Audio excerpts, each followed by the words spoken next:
Assalamualaikum warahmatullahi wabarakatuh.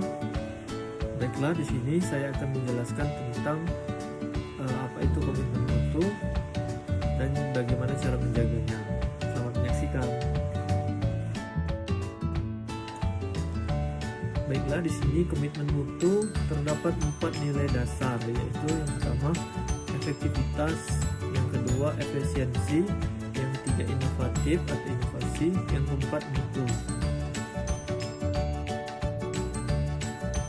Yang pertama efektivitas. Efektivitas organisasi berarti sejauh mana organisasi dapat mencapai tujuan yang ditetapkan atau berhasil mencapai apapun yang coba dikerjakannya. Efektivitas organisasi memberikan barang atau jasa yang dihargai oleh pelanggan. Jadi kesimpulan efektivitas adalah capaian target yang telah direncanakan, baik dilihat dari capaian jumlah atau mutu hasil kerja, sehingga dapat memberikan kepuasan.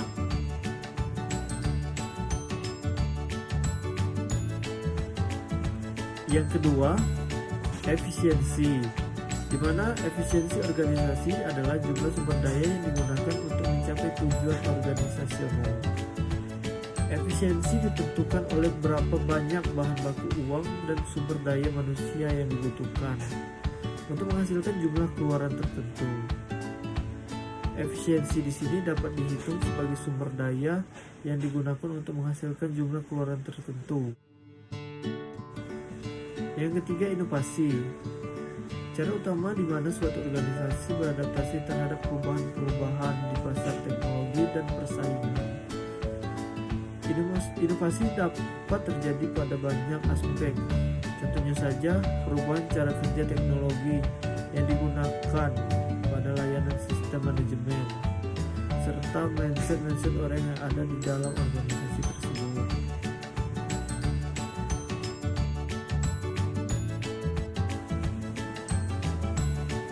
Yang keempat, mutu. Mutu adalah apapun yang menjadi kebutuhan dan keinginan konsumen. Keberhasilan institusi pemerintah memberikan layanan kepada masyarakat akan sangat bergantung pada mutu sumber daya manusianya, serta bagaimana potensi mereka diberdayakan oleh pemimpin.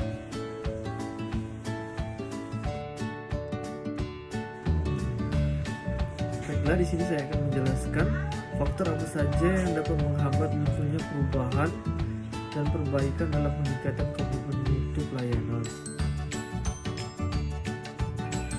Baiklah, di sini ada 2 faktor yang dapat menghambat munculnya perubahan dan perbaikan dalam meningkatkan komitmen mutu pelayanan. Yang pertama yaitu pola pikir. Perubahan pola pikir, di mana kita tahu bahwa pengalaman yang direkam dalam pikiran bawah sadar inilah yang akan membentuk pola pikir seseorang. Rekaman bawah sadar ini bisa dari lingkungan, baik itu lingkungan kerja, lingkungan keluarga, lingkungan sosial, serta lingkungan pergaulan. Dan yang kedua yaitu pergeseran budaya kerja. Di masa pandemi ini hampir setiap instansi melakukan perubahan budaya kerja. Yang biasa kita masuk setiap hari harus dilakukan dari rumah. Perubahan budaya kerja ini jika tidak disikapi dengan baik, maka akan terjadi penurunan komitmen pada kualitas kerja.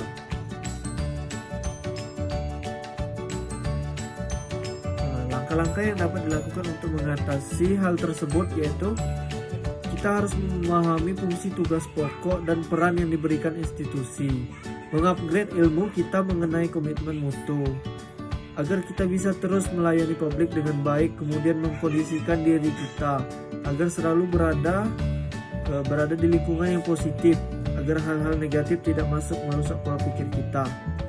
Kemudian melek teknologi sebagai salah satu dalam mempertahankan kualitas komitmen mutu.